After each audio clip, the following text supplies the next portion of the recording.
অসৎ বা লোভী মানুষের সঙ্গ ত্যাগ করা। একটা শিক্ষণীয় গল্প। একটা ছোট শহরে রাহাত নামে এক যুবক বাস করত।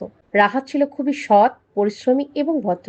ছোট একটা চাকরি করেও সে নিজের বাবা মাকে নিয়ে সুখে জীবন কাটাচ্ছিল। তার একটাই নীতি ছিল, অল্প আয় হলেও সেটা যেন সৎ পথে হয়। একদিন তার পরিচয় হলো রনি নামক একটি ধনী যুবকের সঙ্গে। রনির অনেক টাকা ছিল, দামি গাড়ি, বিলাসবহুল বাড়ি, দামি পোশাক সবকিছুই ছিল তার। রাহাত ভাবলো, এত অল্প বয়সে এত টাকা। ভিডিওটি থামানোর জন্য আমি দুঃখিত। একটা ছোট্ট অনুরোধ, আমি সাপোর্ট পাওয়ার জন্য কোনো রকম মা বাবা অথবা ঈশ্বরের দিব্যি দিই না, কিন্তু সাপোর্ট আমারও চাই। যদি আমার কাজ ভালো লাগে বা তোমাদের জীবনে একটু হলেও পরিবর্তন আনতে পারে, তাহলে একটা ছোট্ট লাইক দিয়ে চ্যানেলটি সাবস্ক্রাইব করে নাও, যা আমাকে ভীষণভাবে উৎসাহিত করবে। ভিডিওটি শেষ পর্যন্ত দেখার জন্য অনুরোধ রইল। ধন্যবাদ। নিশ্চয়ই অনেক বুদ্ধিমান মানুষ, তাই ধীরে ধীরে তাদের মধ্যে বন্ধুত্ব গড়ে উঠল। রনি প্রায়ই বলতো, শুধু পরিশ্রম করে কেউ বড় লোক হতে পারে না, বুদ্ধি খাটাতে হয়। রাহাত জিজ্ঞেস করতো, কি ধরনের বুদ্ধি? রনি শুধু হেসে বলতো, সময় এলে বুঝবে। কয়েকদিন পর রনি রাহাতকে একটি ব্যবসার প্রস্তাব দিল।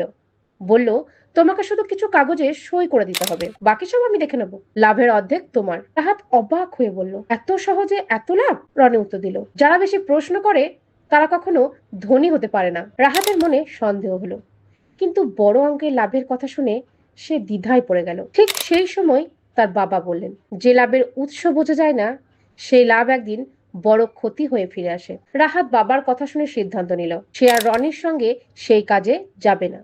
রনি রেগে গেল। সে বলল, তুমি জীবনের সবচেয়ে বড় সুযোগটা হারালে। কয়েক মাস কেটে গেল।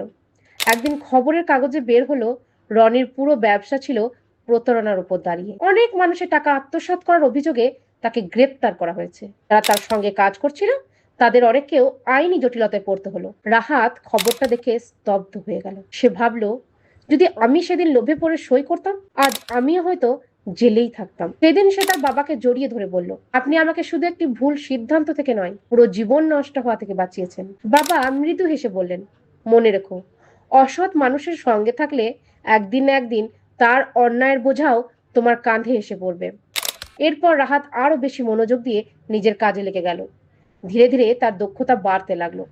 কয়েক বছর পর সে নিজের সৎ ব্যবসা শুরু করলো।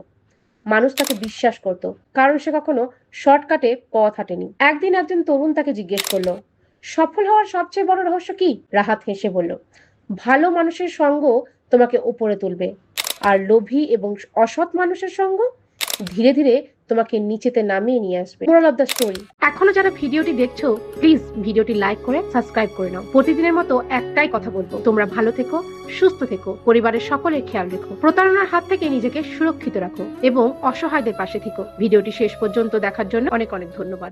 অসৎ মানুষের সঙ্গে বন্ধুত্ব করলে প্রথমে লাভ দেখা যায়, কিন্তু শেষটা হয় সবসময় ক্ষতি।